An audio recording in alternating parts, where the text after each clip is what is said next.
This program is presented by University of California Television. Like what you learn? Visit our website or follow us on Facebook and Twitter to keep up with the latest UCTV programs.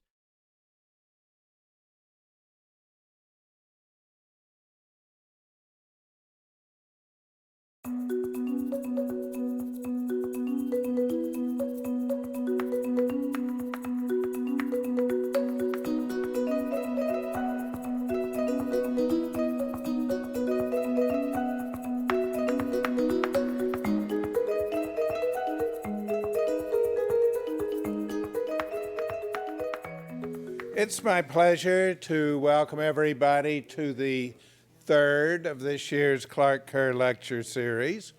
We've had the first two lectures last week, and there will be a summary lecture on another campus in San Diego on Friday for those of you who like to travel, not on Friday, on Thursday for those of you who like to travel. I will remind you that the Clark Kerr Lectures, which have been around since 2001, are created to recognize Clark Kerr and his contributions to the university and to American higher education, and for that matter, to the Carnegie Commission, where he was after he left the presidency.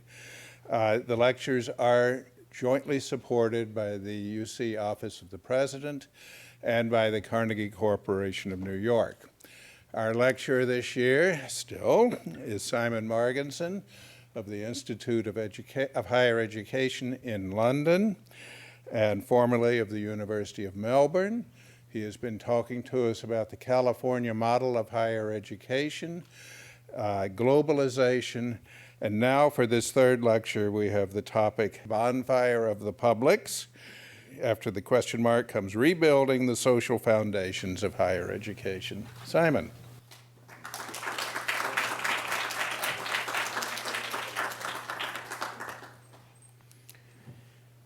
Well, thank you sincerely for coming to the third Clark Kerr lecture, and thanks especially to those who have lasted their way through the series. It's a noble contribution to the art of listening, and I hope that we'll have the chance to have more dialogue this time at the end of the lecture. I'm very fortunate in your participation, and this lecture series and my visit have been associated with many conversations in which I've learned a great deal in a short time. And I want to thank you also for welcoming Anna and Sasha, as well as myself. I'm very grateful to Judd for his generous organisation and to his invaluable briefings and to his kindness. Thank you again to Christina for her kindness and material help, and also to Diana. And I think I should add my thanks also to the UC Office of the President and to the Carnegie Corporation for their sponsorship of the series. In the first lecture, I reflected on Clark Kerr and the 1960 Master Plan, and on the ideas of Kerr and Martin Trow and Bob Clark, and I discussed what I call the distinctive Californian model of higher education, a system that serves the state and its people, expands at need, providing access to all, combines mass education with excellence on the basis of diverse provision, and is crowned by the large research multiversity with its many missions. The Californian model of public higher education now has its problems, but the historic achievements stand. The second lecture looked at the passage of those Californian ideas beyond California. No other systems look exactly the same as California. Other ideas about higher education are also influential, particularly from Europe. And in some other countries, public education also has policy problems, as it does here. Nevertheless, key features of the Californian model have appeared across the world. The open-ended growth of participation in higher education has swung from being an extreme and an unusual case in California to becoming the norm of almost every tertiary education system in the world. The multiversity, the comprehensive university speaking the language of global science, and many nations, though not all, separate sectors of higher education institutions with different missions. In some countries, mass expansion is largely carried by public institutions. In others, largely by private institutions, including for-profits. However, in every nation outside the United States, the leading research universities are in the public or national sector. It's the UC Berkeley variant of the multiversity and not the Harvard or Stanford variant that has gone global. This is because of the strategic importance of research to states and its cost, and because no other country has alumni giving and philanthropy on the American scale to support a front-rank private research university. Even the strong private universities we find in Japan and Korea, Brazil, are overshadowed by the status and performance of the top national universities in those countries. Now, today I explore further issues and problems of public higher education inside and outside California. Public higher education carries a broad potential for modernisation of a democratic kind. Clark Kerr and the Master Plan achieved some of that potential, which is why we still talk about them, I think. But Californian higher education is ruled not only by the 1960 Master Plan, but also by the anti-tax Proposition 13 of 1978.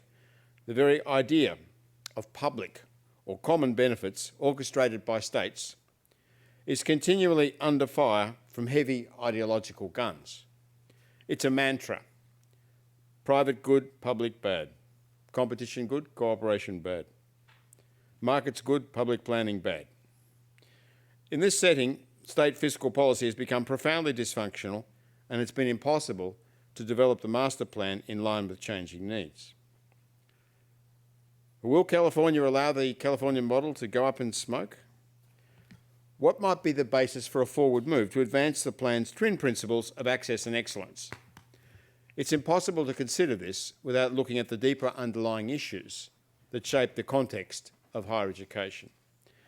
As an Australian citizen based in UK, Europe, I do not have Californian answers.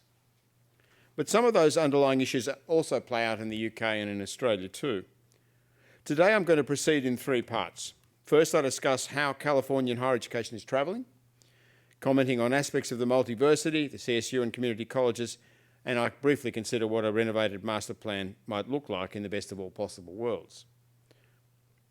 This could not become a live possibility without a change in the political climate. Secondly, I move to the obstacles that block a renewal of the plan. The politics of increasing inequality, the financial barriers for poor families, the doctrinaire preference for competition and market actors, always, the narrow ideas about the benefits of higher education. Third, I propose some ways and means of regrounding higher education as a shared public enterprise. These suggestions are diverse, but they're all designed to broaden social inclusion and enhance individual and collective outcomes. I'll discuss tuition loans, student learning, and approaches to the public benefits of higher education. Well, how is public higher education travelling? How indeed? It's a mixed picture, as you can see. Worldwide, social participation in higher education is advancing rapidly. The number of research-intensive universities grows. The partial exception to the advance of participation is the United States, and socio-ethnic economic stratification, the low value of some forms of participation, tuition costs block the advance of higher education, especially the advance of degree completion numbers. However, in all countries, public higher education is a mix of pluses and minuses. First, educational growth has opened opportunities at all social levels, but has not led to a regime of equal opportunity that genuinely distributes social and economic outcomes on the basis of educational merit. Outcomes vary. The Nordic countries, the Netherlands, Switzerland achieve greater intergenerational social mobility than most countries. The United States does poorly there. Second, the larger higher education grows, the more resources it absorbs. In the low-tax English-speaking countries, universal high-quality public services are not affordable, not universally. Systems are differentiated on the basis of missions, as in California, or resources and informal status, as in the UK. The Nordic countries do better because of their very large tax base, but most national systems differentiate the quality of provision. Since 1960, Proposition 13, demographic changes, uneven schooling, recession and downward fiscal pressures have further differentiated public higher education in California within sectors, between high and low value offering, between districts and between social and ethnic groups. The University of California is feeling pressure, but I think it's been tougher in the community colleges. This is consistent with the tendencies in higher education across the world. Generalising freely, research-intensive universities, the objects of global stimulation, social competition, and also policy attention in many countries, and outside the English-speaking world, often the recipients of extra state resources, face issues and are undergoing changes, but are travelling fairly well. Mass public higher education is travelling significantly less well. I'll now briefly discuss both elite and mass higher education in turn using Californian examples. First, the research-intensive sector. All public institutions in the English-speaking world must deal with an ideological, policy and fiscal climate less favourable than the 1960s. American public research universities are fraying at the edges. The weight of part-time and contingent faculty has been increasing for more than 2 decades. States have discovered that they can sharply cut subsidies and get away with it politically. Flagship public universities are now somewhat less competitive in hiring leading faculty. UC Berkeley will struggle against Stanford and the others unless it can raise tuition, which is currently capped, and secure more money from philanthropy. Berkeley needs more benefactors like Phoebe Apperson-Hurst, who helped to build the campus a century ago. However, elite public institutions have maintained their perceived value. In fact, this has probably been enhanced by the intense competition for social advantage through higher education in this environment.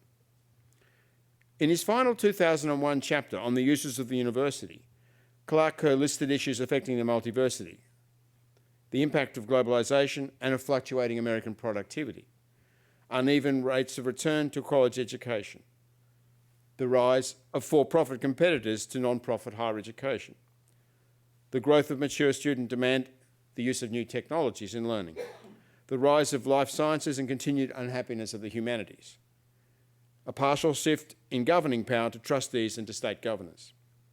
He also noted the lessened prestige and public standing of the cities of the intellect since the 1960s, when they were at the peak of public favour and influence.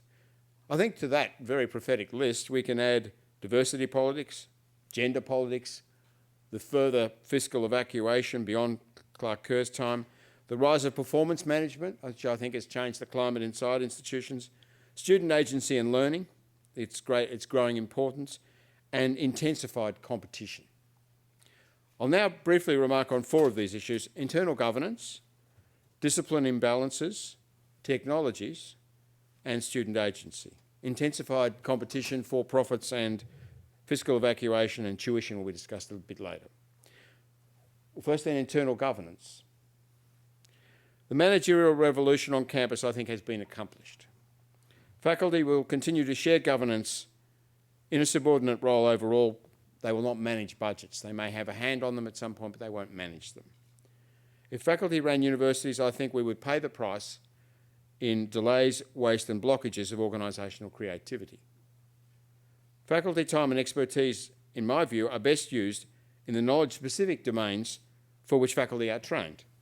Democratic activism and public intellectualism of faculty are more usefully directed to the local, national, and global public good and those political arenas than to symbolic tussling with local managers. 2 caveats to that, however. First, faculty must remain supreme in curricula and in research priorities, in research directions, research allocations. When faculty control in those areas starts to slip, the multiversity as such starts to disappear. That is a problem in some 2nd and 3rd tier universities, emptying out a faculty role in research decisions and in curriculum decisions. Second, university presidents, provosts, and executive deans should generally come from faculty, so they understand the knowledge-specific products that universities and colleges make. As Bob Clark said, the centrality of knowledge is the root cause of the many odd ways of the higher education system. And I think we can bring in some high-quality external managers, but the bulk of our leaders should continue to be coming from inside. Discipline imbalances. In the strong research universities, core intellectual fields continue to flourish. In the next tier, fields such as philosophy or physics are struggling. Resource flows prioritise applied sciences and applied social sciences. Business studies evolved as a set of applied subfields, such as marketing, finance and strategy, with only economics from the hard-edged areas of knowledge. Some market-sensitive business studies programs even downplay or eliminate economics because it's intellectually tough and it's unpopular with students. A great opportunity has been missed to develop a rigorous and transformative business studies curriculum that draws on and sustains seminal areas of knowledge such as history and economic history, which has almost disappeared in many places, sociology, anthropology, political science and policy studies, cultural studies, and philosophy, and foreign languages as preparation for global business. That's what I think a strong business curriculum could look like. New technologies. MOOCs are a valuable adjunct to the university program and to the students' extracurricular learning life rather than a substitute for classes. MOOCs are more disruptive in mass education beyond the research university sector, where they are being used in some places to substitute for flesh and blood teaching. In the research university sector, it's likely that the larger changes will flow not from MOOCs, but from more expensive technologies that enable students to engage in synchronous classes across distance. Student agency and learning. Now, despite the talk about student-centeredness and student engagement, words you often hear on campus, which I think reflects cultural shifts, broader cultural shifts in modern societies in favour of self-determining autonomous individuals in the workplace and careers and in consumption and cultural taste and so on. Despite these emphases, there's been little change in the positioning of the student in learning. A superficial form of student empowerment has been facilitated by greater choice of learning units and softening of learning demands. Higher education is not a shopping mall, and in many programs, high choice is inconsistent with learning coherence or rigour. Further, two successive major studies by Richard Aram and Giuseppe Roxa demonstrate that many students are learning little or nothing of substance in the college years. Their institutions foster a sort of happy relationship based on facile instrumentalism. Says Roxa, they are told all the time that having a college degree is a ticket to a good life. They can coast their way to the finishing line and they'll have a good life. Students appear to be doing stunningly well while doing very little work, says Aram. The challenge is to bring deep intellectual self-formation to the centre of higher education. I'll return to this issue later. Well, what about mass education, which is travelling less well? And mass public higher education institutions in many countries, rich and poor, are chronically underfunded and cannot fulfil their core missions, such as universal access in California, or vocational training for today's workforce, as in Australia and the UK. Mass higher education needs to be rethought. For example, in the Netherlands, the second sector, the HBOs, Hogescholen, train people explicitly for local employment at a time when both skilled and unskilled labour have never been so mobile across national and regional borders, especially in Europe. The problems of lesser status public higher education institutions receive little attention. Governments find it too easy to cut them. In some systems, including California, the long-term future of mass public education must be in some doubt. I mean, there are trite claims that MOOCs can replace teaching. For-profits and online delivery are invested with a policy glamour that mass public higher education institutions lack, though the diplomas from for-profit and online education are less valuable than from those discredited mass public higher education institutions. In 1963, Clark Kerr identified the community colleges as central institutions in an era of universal access, but he did not develop an analysis of the multi-college. In 2001, he noted that there had been a movement backward since the 1960 master plan. There were enormous discrepancies, he said, in the availability of advanced placement courses in high schools and transfer programs in community colleges between low-income and high-income neighbourhoods. We see this today in the prominent role of a small group of community colleges in access to UC Berkeley, while other community colleges have very low transfer rates. Another and fundamental problem is that the economic and social value of a 2-year higher education credential has fallen since 1960. Beyond the community colleges in California lie the CSU sector. As with the other sectors, access and affordability are under pressure. As with the community colleges, transfer performance varies by region. Also, as with the CCC, the substantive mission and structuring of CSU has not changed since 1960, though the threshold of higher education has lifted all over the world, and research activity has spread to many institutions that are not really multiversities. California has 38 million people, yet PhDs are confined to UC, which is one research university site for every 3.8 million people. Now, a more normal ratio in the higher education world is one research university for every 1.1 or 2 million people. Work by John Douglas confirms the uneven quality of the economically challenged colleges and four-year public institutions, and large disparities in access rates among ethnic and low-income groups. Studies by Ray Franke and the Georgetown University Public Policy Institute suggest that the lower participation of Hispanic and Afro-American families is wholly explained by socioeconomic disadvantage. That is, while American society and the economy are tipped against Hispanic and Afro-American families, public higher education does not discriminate further against them. Equally, however, it fails to do what many hoped it would do, and that's compensate for those prior inequalities. It falls short of the promise of equality of opportunity at the heart of the California model in two respects. It fails to nurture and promote merit in underrepresented populations at enough scale, and it no longer guarantees everyone a place. This robs the master plan of part of its rationale, further undermines the tax spend basis of the public sector, and drives families to the for-profits. Now, this would not matter if for-profit higher education was doing a good job and it provided value for private money and value for public money. It does none of these things. Between 2000 and 2010, for-profits grew from 2.9 to 9.6% of the higher education enrolment. In Degrees of Inequality, published earlier this year, Suzanne Mettler subjects American for-profit colleges to a devastating critique. For-profits build student numbers with misleading claims about job prospects and transfer pathways. For-profit students experience the highest average loan debt in any sector, the lowest and slowest completion rates, questionable job prospects if they do graduate, and much the highest default rates on student loans. Says Mettler, while the for-profits appear to be giving struggling Americans a shot at improving their life circumstances, in reality, these schools leave many worse off to the point of financial ruin. For-profits enrol 1 in 10 college students, but they absorb 1 in 4 of every dollars of federal student aid. Public support provides 86% of their revenue. This is the market at work. Mettler estimates the subsidy at $32 billion a year. So all three public sectors are under severe financial pressure. Access has been compromised. Excellence is under strain. And the fourth sector, the for-profits, wastes public money wholesale. Time for a new master plan, you might say. Well, let's pretend just for a moment that a new plan is possible. How might it look?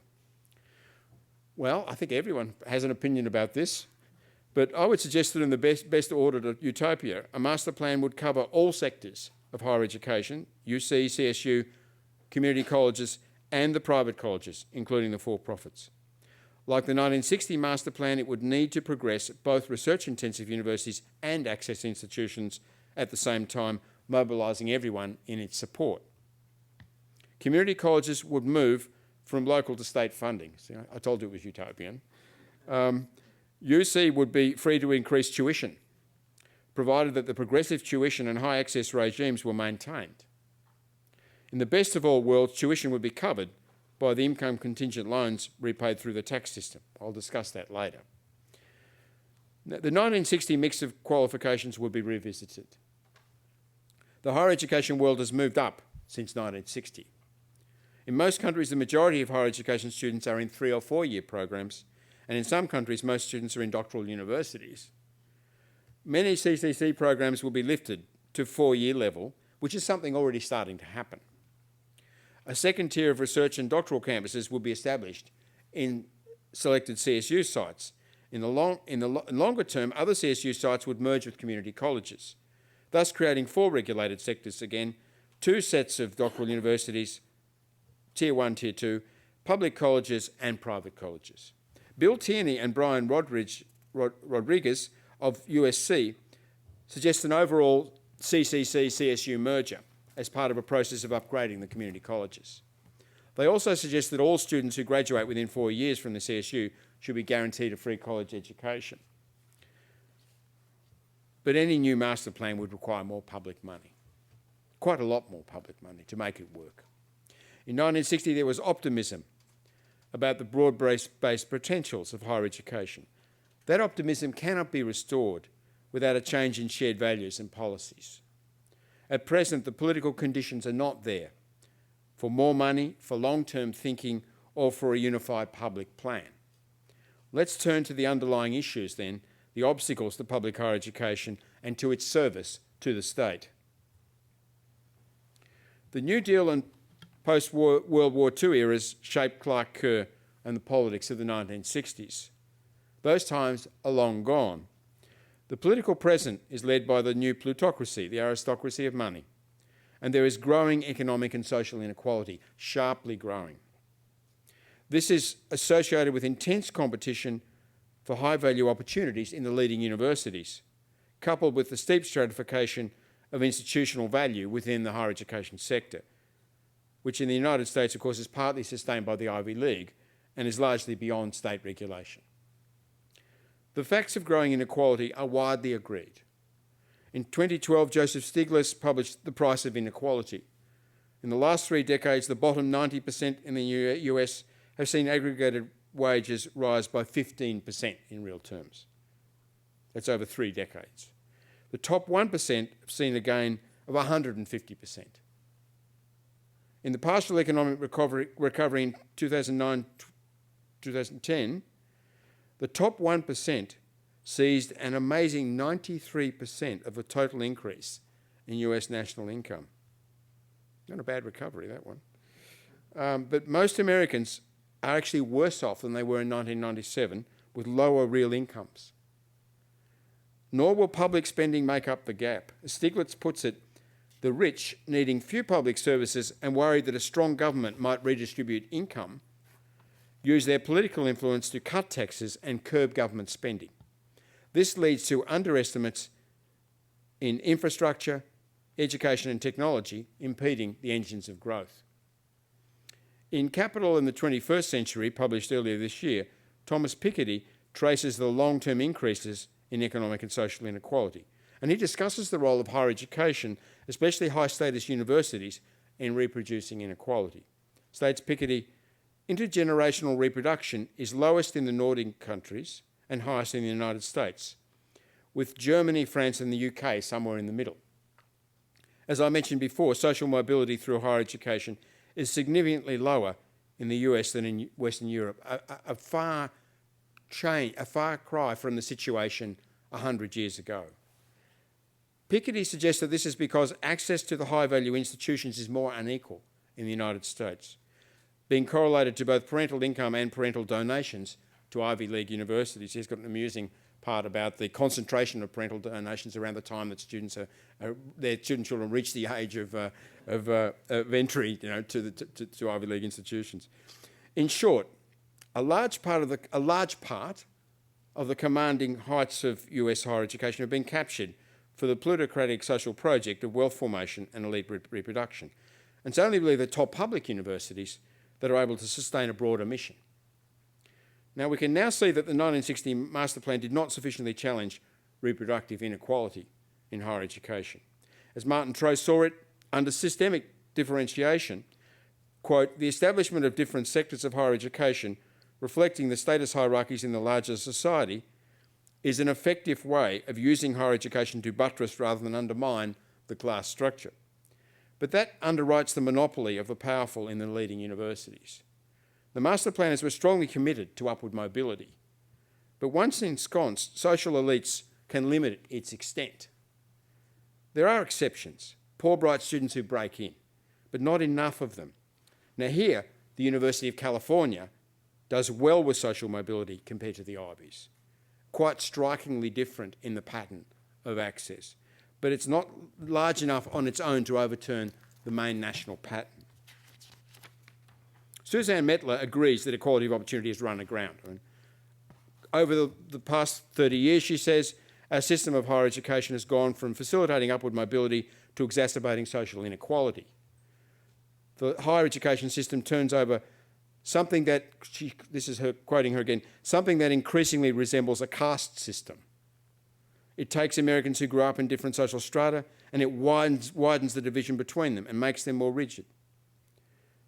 Higher education stratifies Americans by income group rather than providing them with ladders of opportunity. It's harsh, sharp criticism.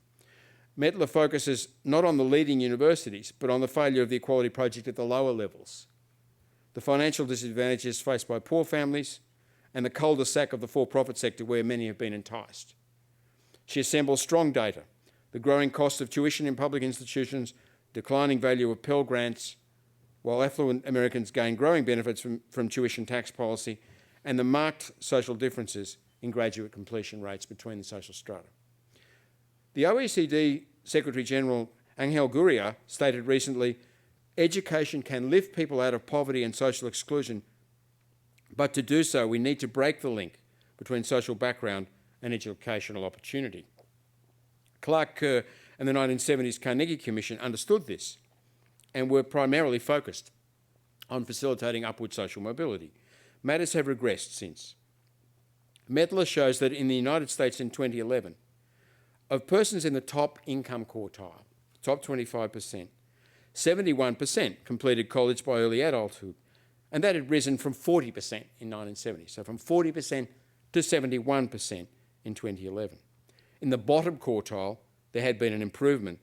The completion rate had gone up from 6 to 10%. In the second bottom quartile, it rose from 11 to 15%.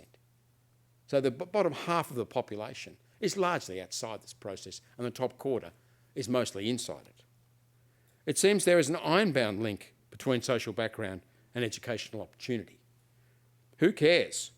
Like Stiglitz, Mettler describes a political system that responds to plutocracy in which leading Democrats cross the floor to join the Republicans in defence of the for-profit sector's right to exploit the poor and excluded as its own special market.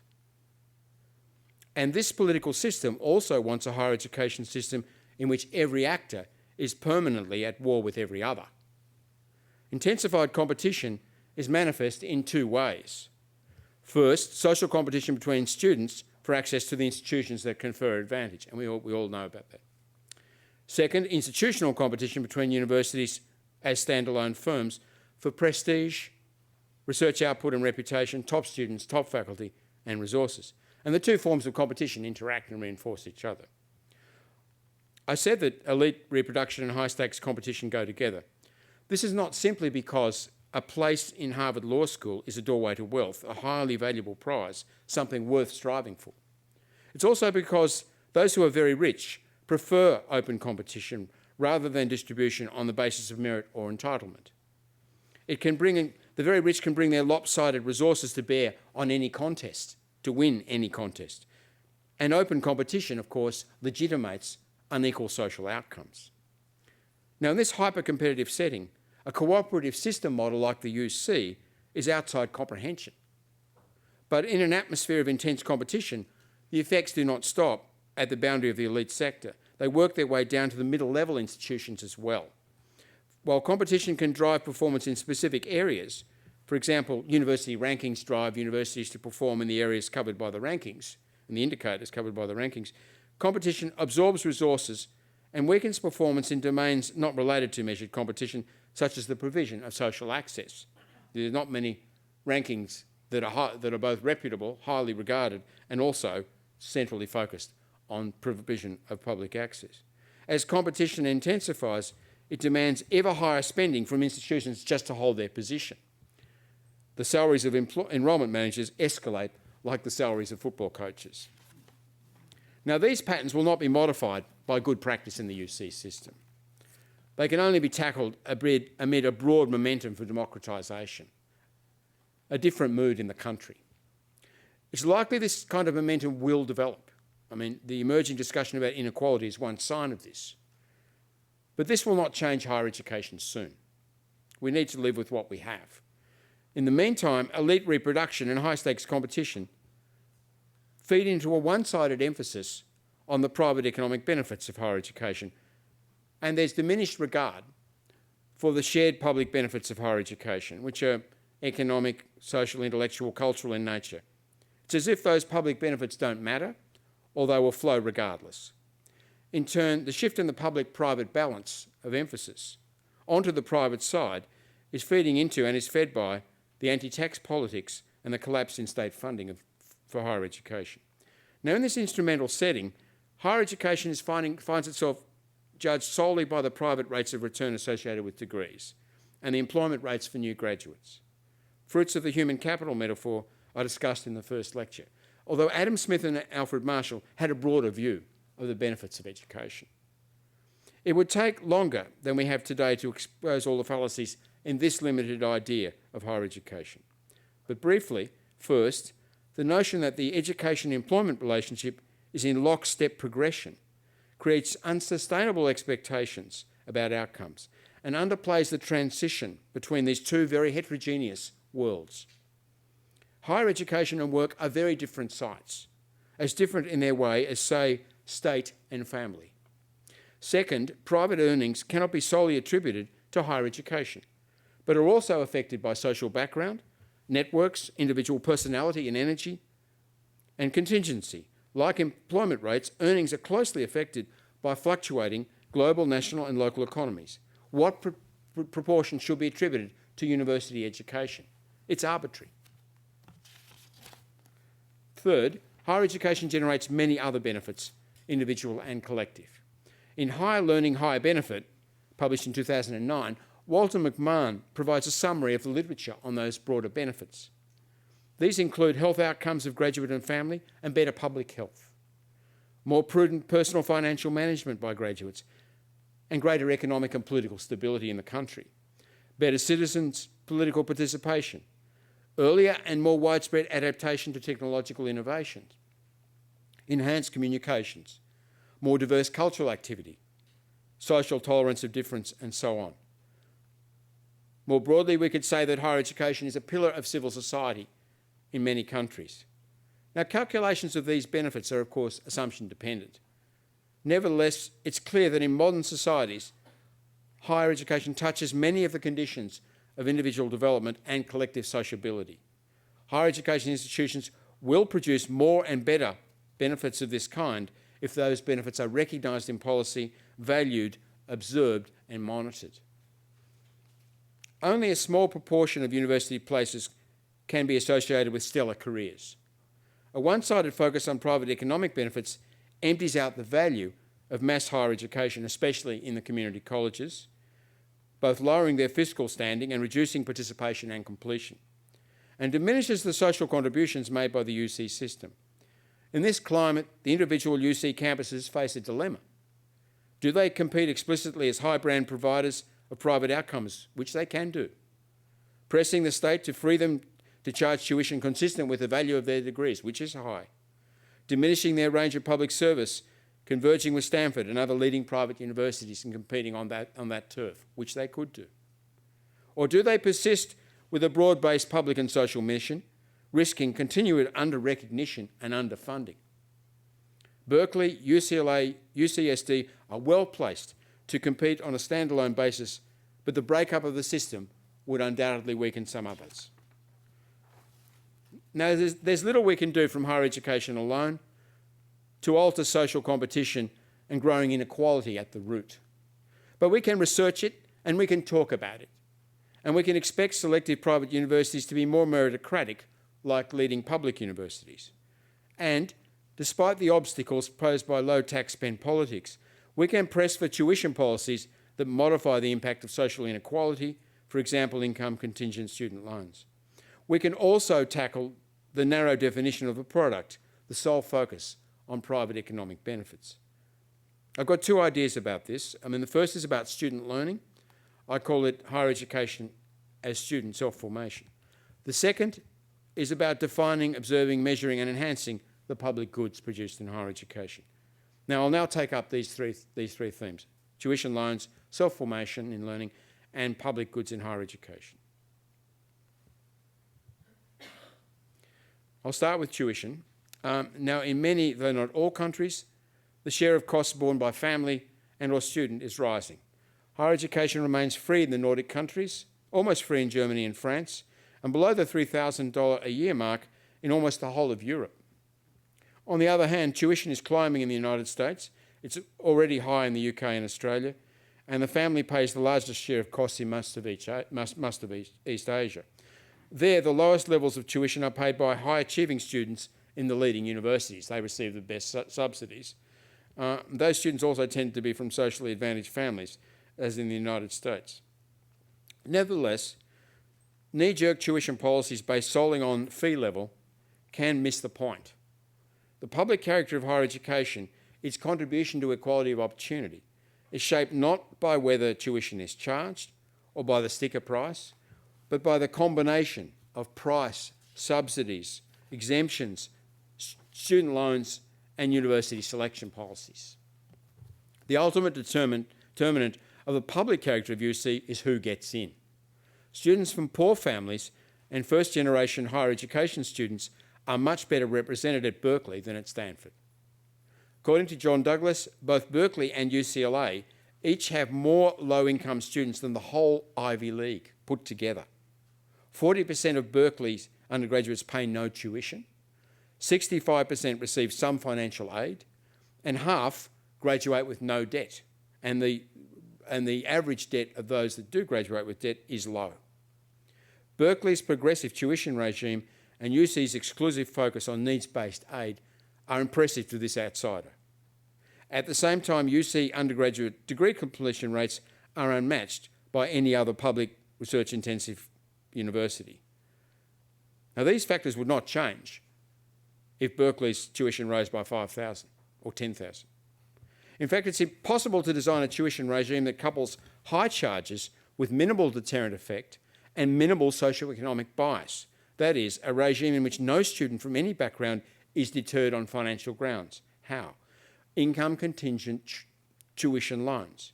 Now, these were first introduced in Australia in 1989 and adopted by the UK, the whole national system in the UK, in 2012. Public university tuition in the UK has been fixed at a near uniform £12,000 per annum. That's about $19,200. Almost everyone is paying that level. Students pay tuition using government-backed loans. No money actually crosses a counter. Now, these loans are not subject to timed repayment like commercial loans. They're income contingent, meaning that they're repaid through the tax system on a percentage of income basis, with repayment beginning when income reaches a minimum threshold level. In both Australia and the UK, that threshold is just below average full-time earnings.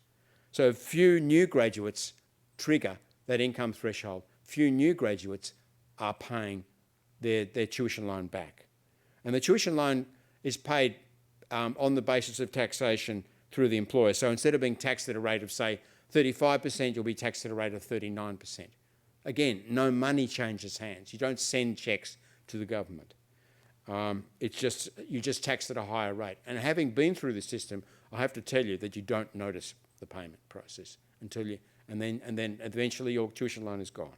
It's very, very painless, and the deterrent effect is minimal. Tuition debt is subject to sub-commercial interest rates. In Australia, it's adjusted on the basis of the cost of living, on the basis of the inflation rate. The UK has about a 1% level above that. So it slowly increases in money value, and in the UK slowly increases in real value. But not all graduates repay their loans over a lifetime, particularly those who spend long periods outside the workforce, for example, in family formation. Unpaid tuition debts are not passed on to your descendants after death. So the scheme is actually generous in relation to gender, and it actually advantages women, many of whom will not repay in full. The scheme is government subsidised in two ways: via the rate of interest, which is sub-commercial, and through non-repayment. And the extent of subsidy can be tweaked by altering the terms governing the loans, the rate at which you repay back, and of course the interest rate on debt. But in a low tax setting, income contingent tuition loans allow the UK and Australia to expand enrolments on an open-ended basis. And both of them have got demand-driven enrolments, meaning government will subsidise or will offer this scheme to any number of qualified students. There's no limit. And this is in low-tax countries in both cases.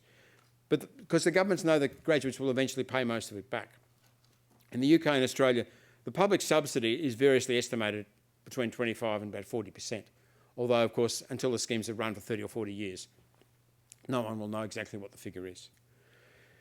Now, in the best of all worlds, tuition would be free and supported from a progressive general tax system. In low taxation polities, that's not possible. And the nearest thing to collective financing and cost-free study is income contingent loans. Income contingent tuition loans have completed 25 years in Australia. The social mix in higher education seems to be little different to what it was when tuition was free prior to 1986, though the system is much larger, partly because it's been financed by this mechanism. The most sought-after universities are dominated by the affluent middle class, as before, but this is because of academic selection. I mean, financial factors are not the only factor that stratifies opportunity, obviously. Nevertheless, opportunities in Australia and the UK are less stratified than in the United States because finance has been taken out of the equation. It's very important for poor families especially. Now, only the US federal government could introduce income contingent loans, which would absorb existing commercial loans, and that would be at great cost. It is transformation almost on the scale of healthcare reform. The need for it would have to be very plain. The new scheme would confront vested interests and would be fiercely contested. But if implemented, it would radically weaken the link between family financial circumstances and completion rates. If income contingent loans are considered, though, questions will arise. For example, should subsidised loans cover the full Ivy League sticker price? I mean, would they find themselves funding skyrocketing tuition? It could be a blank cheque to just put the tuition up to any level. So all of that has to be managed. And of course, there's complicated state and federal transfers to sort out as well. So there are plenty of issues, and it's hard to do. And when I raise it with people, they say it's not doable, but what a difference it would make if it was. And I guess it has been done now in 2 federal polities, although the UK is not much of a federation. Australia certainly is. Higher education as student self-formation, my second suggestion.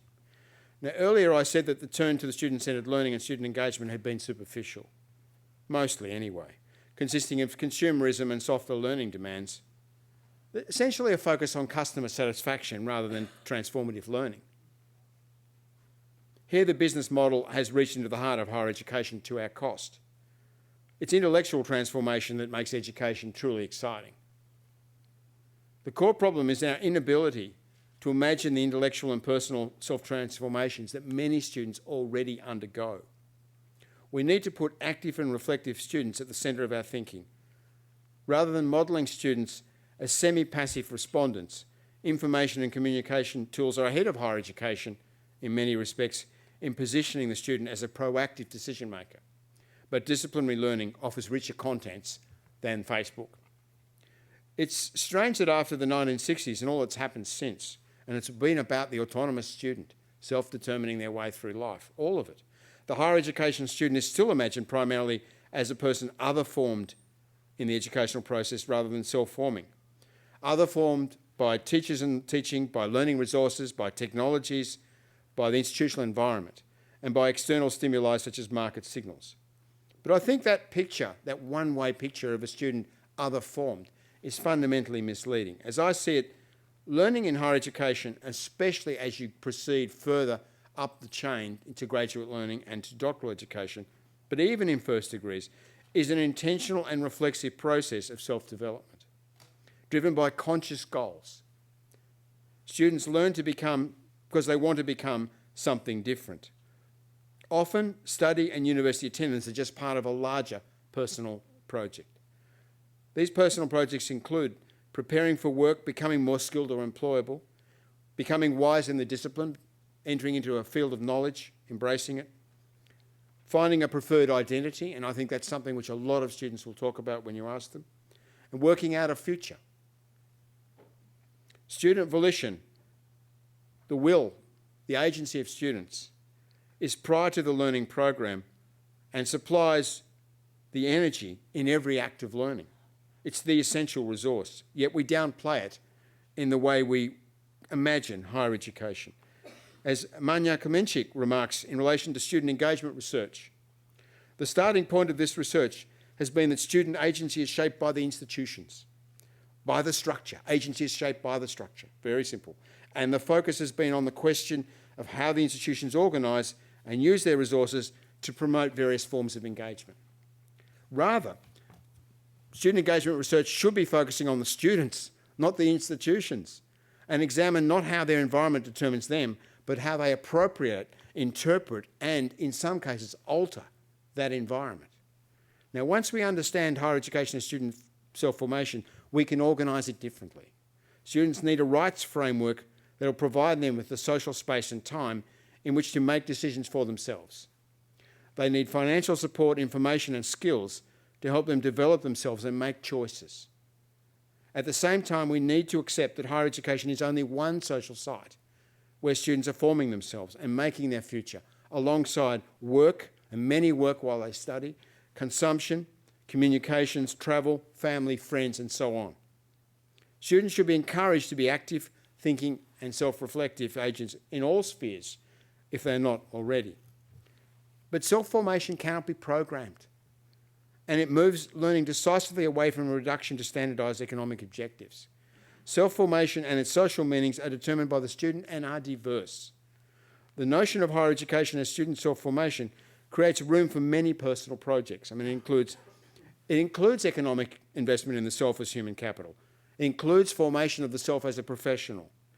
It includes building social capital, building cultural capital. It includes also, for some, political activism, a process of collective self-formation. It includes acquiring aesthetic sensibility and practicing art and so on. Now, some students will opt for shallow self-formation, given the choice. Some students will prefer to graduate largely unchanged. The task of the educator is to persuade the student to invest in a deeper process of personal change, to take advantage of the opportunity which becoming soaked in a knowledge system, a discipline or disciplines can provide. Finally, the public good functions of higher education. As noted, policy in many countries focuses primarily on the private benefits, the measurable private benefits of higher education, such as earnings or the social status of graduates. Rates of return and employment rates are easy to measure. However, while there is no general theory of higher education, it's clear that many of its outcomes are not captured in the form of private benefits for individuals, but are in some sense consumed jointly or indirectly. They are collective. Institutions contribute to government, industrial innovation, social equity, and the formation and reproduction of both knowledge and of relational human society in many ways. Higher education fosters tolerance and awareness of difference.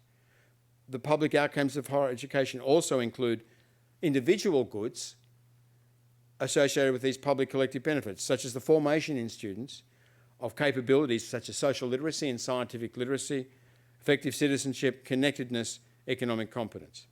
Now, these individual capabilities will not show up in an earnings equation. So a sole focus on measured individual economic goods leads to an impoverished picture. I'll probably convince you of that if you didn't already know it.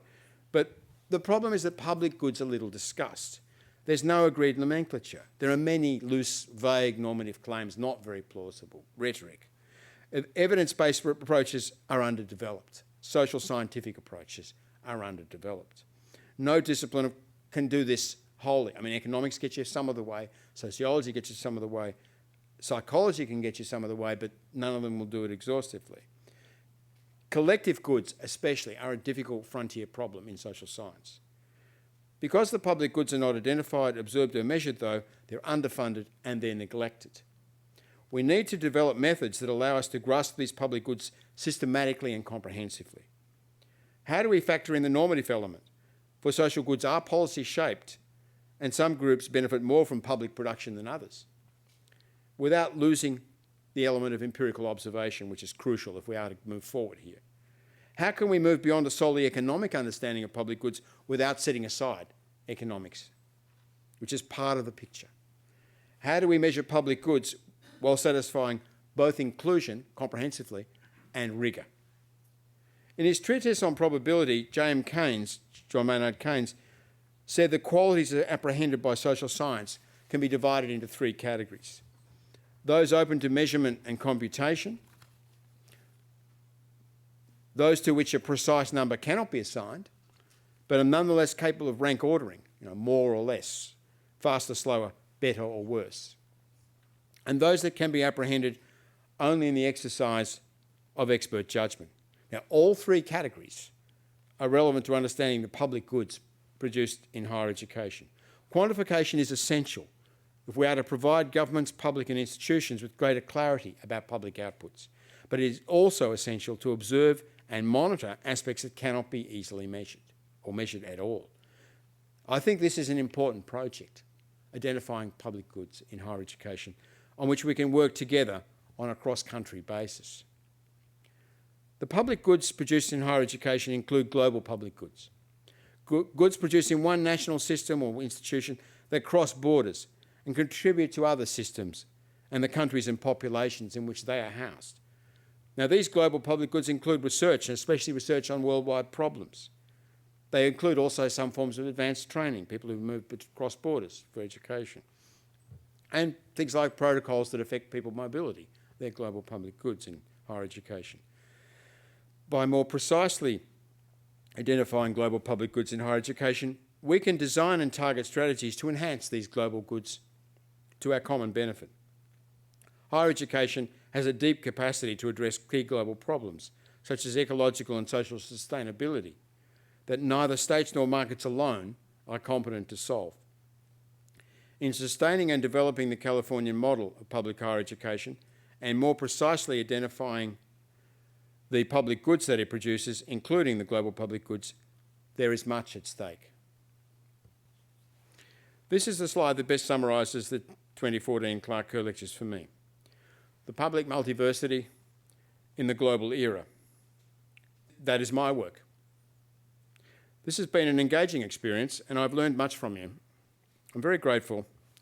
It remains for me to thank you again and to wish you well in your work and future as you apply the principles of access and excellence in higher education in synergy in the best Californian tradition. Thank you.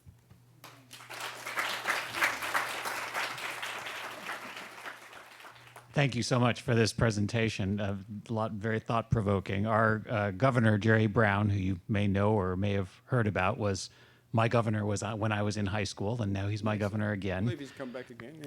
Yeah. And I have been looking at what he has said over the years about higher education, and partly trying to figure out what his beef is, why he's so uninterested in increasing funding for higher education. And I have found in various places things that make it sound like he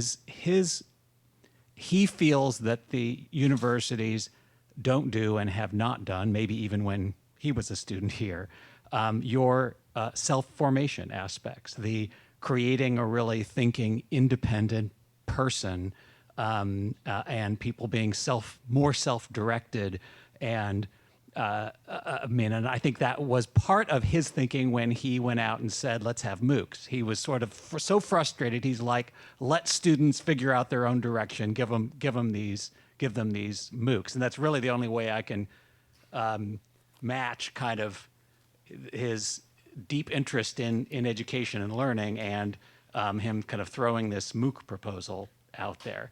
Anyway, bringing back the public research institution seems to be partly, at least in this state for this governor, about figuring out how to actually make happen your solution number 2.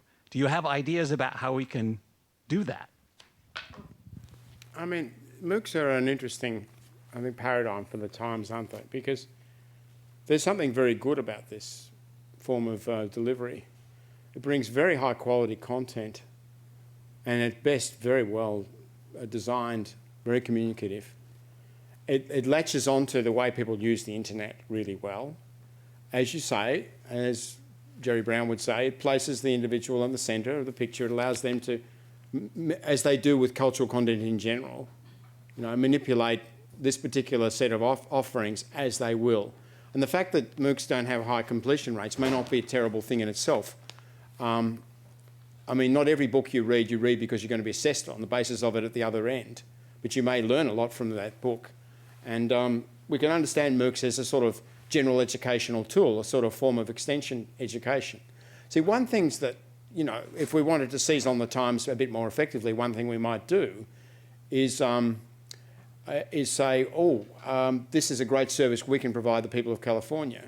You know, we can develop MOOC offerings in a whole range of areas that are using expertise that's in the UC system effectively and are providing really interesting content for people free of charge.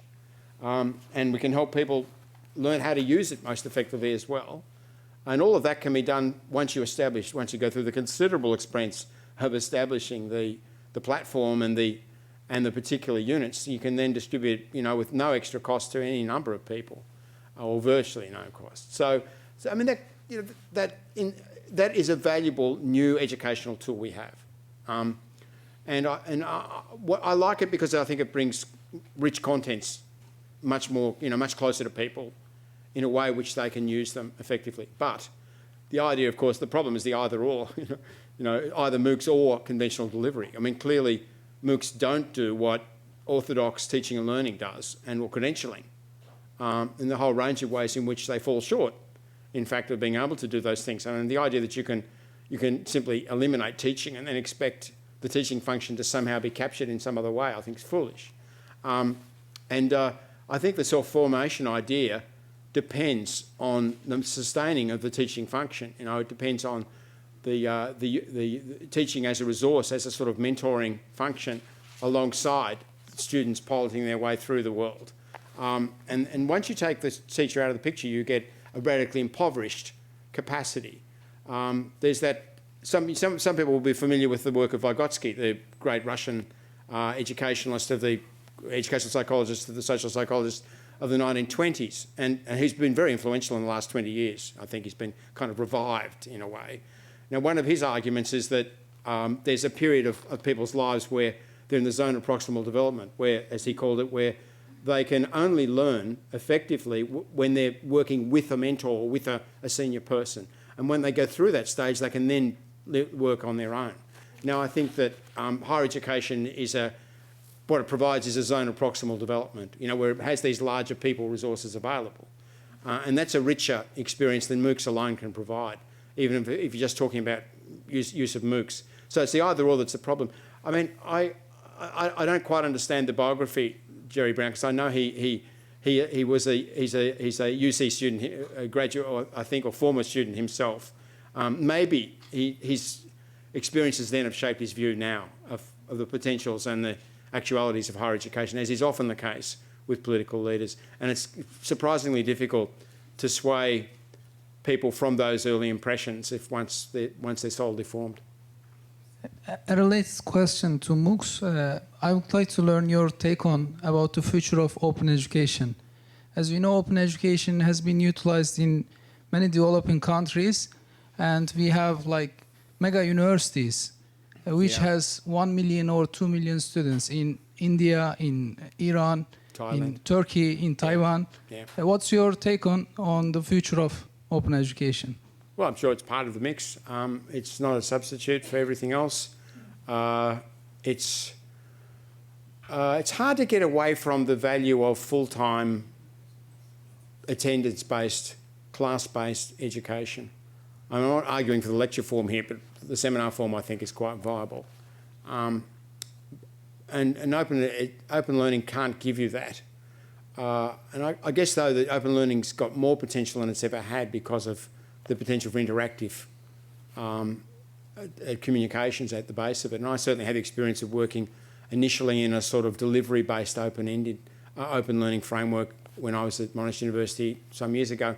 And then we switched into a more interactive internet-based mode, and we could do far more and the students were much happier. But the funny thing was that I remember that program very well. We got this overwhelming demand from the students for at least the residential weekend where they could meet each other. They really wanted to see each other's faces, I think, because they've been talking electronically, and you can't get away from the value that has, I think. So as the student debt levels at graduation approach $30,000 here, and you were describing the income contingent loan programs such as in Australia.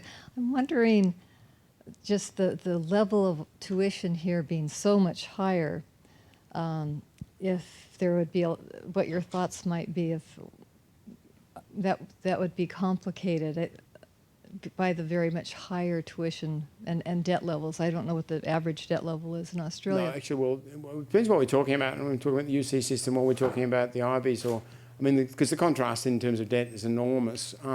But Berkeley tuition is what, 13,000 roundabout is in full. The Australian levels, I don't know, averages at higher than that. The UK is near 20. So they're on income contingent systems.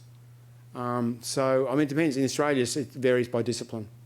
The disciplines are stratified according to both cost and the value of the degree, or the perceived value of the degree in the marketplace, which is terrible because not every law graduate is highly paid, for example.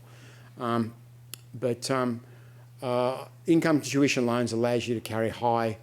It's actually a lazy way of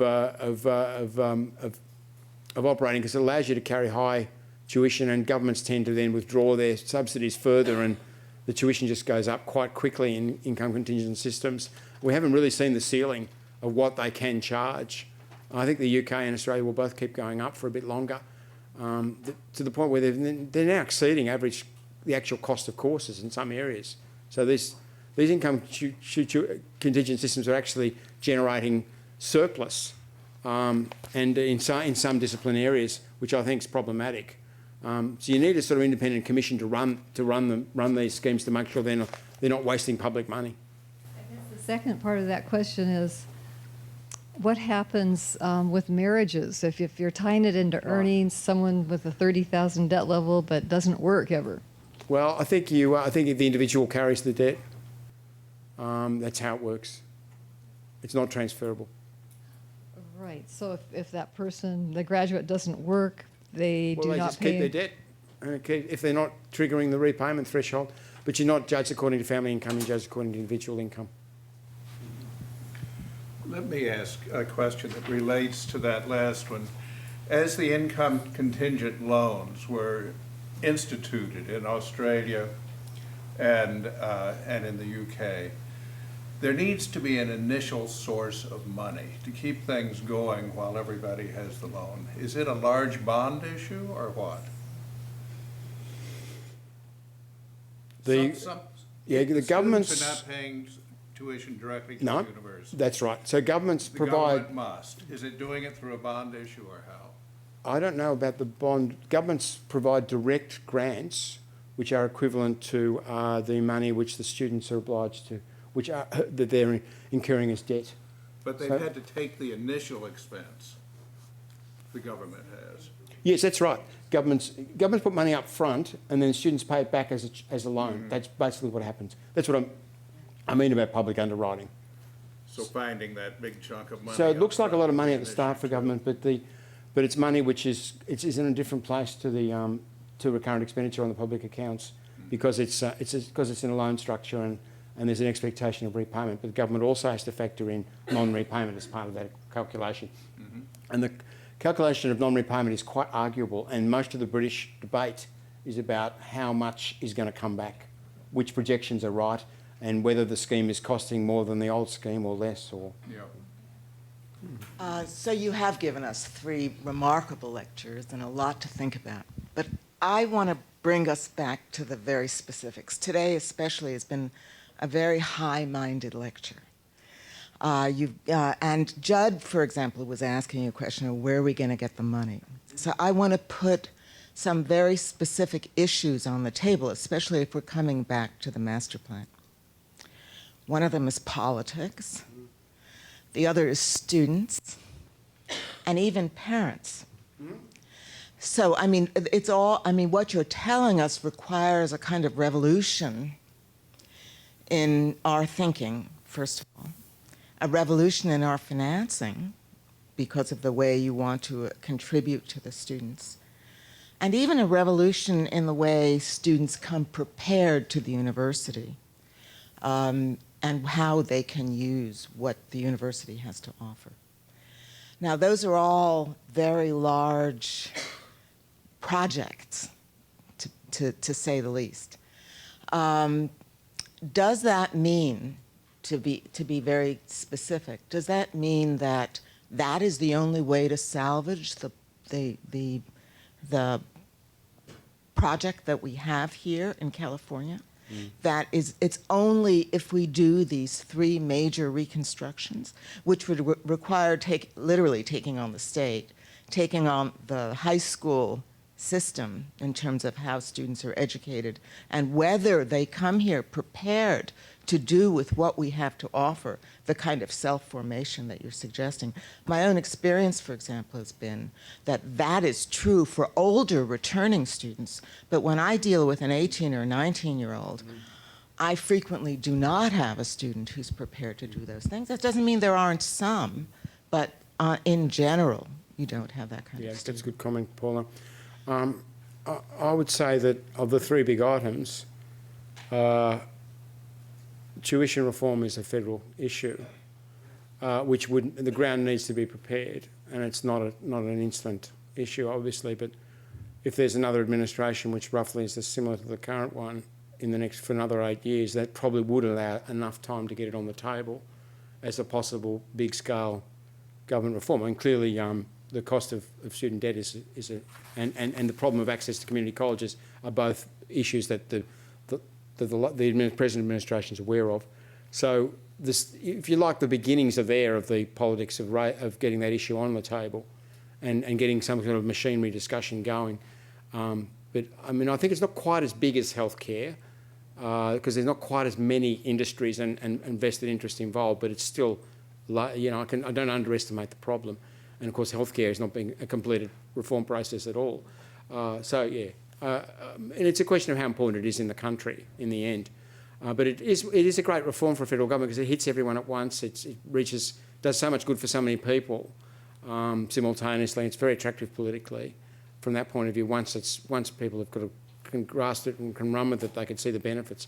So I'm hopeful, but I think that would take some time. It would take a very good paper or two early on to establish the idea. But I think that's within the framework of the United States and the political system, even the plutocratic agenda that seems to sit so hard on Congress, it is possible to get this discussion going. It's not big rock candy mountain stuff, it's possible. The other two, well, I think self-formation is the really long-term and hard one. And I agree with you about 18, 19-year-olds. I mean, I think that the task is actually to bring them into this role. I mean, some of them are there already, but many of them are not. It's amazing how much people change, isn't it, between 18 and 20, 21, and how often what they do is determined by the evolution and change that occurs at that point of their lives, and how much those patterns then become determining later on.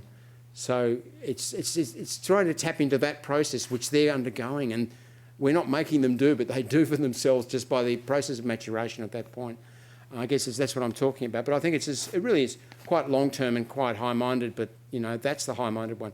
On the question of the public benefits, I think that's a social science problem. Like, it's an intellectual problem, which we've treated as a political problem. We need to stop doing that because the rhetoric's not working. We need to start thinking about it as an intellectual problem, trying to push the boundaries and the frontiers of social science forward, and then we can go back into the political discussion later when we've got some tools, we've got some data, we've got something to work with. I think that's something we can do within social science, which I work in, in the academy, in the university system. So that, again, is not crazy. It's just not going to pay dividends quickly.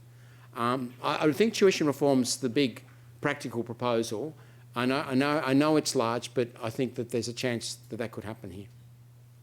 Yes, thanks very much, Dr. Margerson, for the excellent speech. I think you hit on so many points. It's difficult to corral my thinking into a focus. But I think one concern I have is this issue of self-motivated learning, and I think I may be wrong, but some of the research I've done on this tells me that the kind of learning that needs to be done today requires analysis, synthesis at a very abstract level, and it requires not only an intellectual involvement, it takes so much time and effort, it requires a moral involvement. And my feeling on that is when I look at schools and I go into schools, is that it's not starting early enough. I mean, I think the learning the mastery of being an autonomous intellectual has to start about 11 years old with a process that gets you up to speed by the time you're 14, and you're driving the bus by that time, and you're making the demands. But if you wait until you're 17 or 18 to do that, your background's already affected you. You've become you don't have the means to resist those pressures from society and what have you. You haven't learned how to be self-actualizing anyway. But that's how do you hear any other researchers saying that there's a problem with not getting this going at an earlier age? And on top of that, I think high schools in the United States are an absolute brain destroyer, and maybe that shows up in the problem of boys, is because there's so much intellectual emphasis put on socialization and tribal activities that and I can remember even in my own case that it was stultifying. And if you weren't pretty and you weren't amazingly outgoing and whatever, you thought enormously about these problems. And the day you got through high school, it didn't matter. It just completely didn't matter. So, that was an insight. Anyway, I'll stop there and let you comment on that if you would. Well, I haven't got much to add because I was pretty sympathetic to what you said, but except that whenever you start talking about higher education, when you talk about first degree and students especially, you end up saying K-12, K-12. That's where that's what matters. We've got to do, the problems of higher education are dwarfed by the problems of K-12, and the task of renovating teaching and learning in higher education, in universities with ratios that are going up over 20, and all the other demands on us are dwarfed by the problem of lifting the status of teaching and making that an attractive and meaningful activity for more people of high quality. That I think if we could get that right, of course, we'd be having a much more energetic and sophisticated discussion about universities than we do. And I don't claim to have answers there, because I'm not working on school education as I did in the 80s, or early in my career. But we really need, if we're going to talk about the first degree, I think we have to talk about that first degree with school teachers in the room as part of that discussion. And we have the final question over here.